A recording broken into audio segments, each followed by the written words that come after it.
आदर्श मैत्री फाउंडेशन तर्फे cycle bank हा उपक्रम मुलींसाठी राबवला जातो।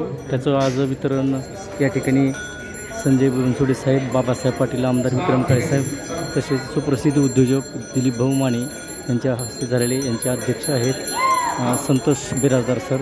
अतिशय सुंदर हा उपक्रम आहे। गोरगरीब विद्यार्थ्यांना 8वी 9वी 10वीच्या विद्यार्थ्यांना या ठिकाणी सायकल हे मोफत वितरित केली जाते।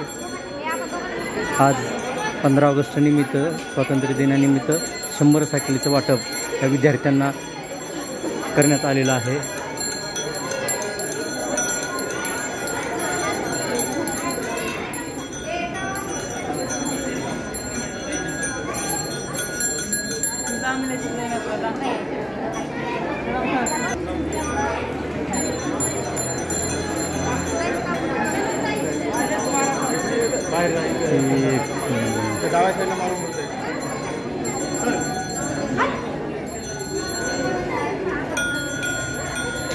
हॅलो, लक्षात घ्या, ज्यांच्या सगळ्यांच्या चाकामध्ये हवा आहे परंतु जर नसेल तर इतर डाव्या साईडला रोड क्रॉस करताना डाव्या साईडला 2 सायकलची दुकान आहेत, तिथं हवा मारून आपण घेऊन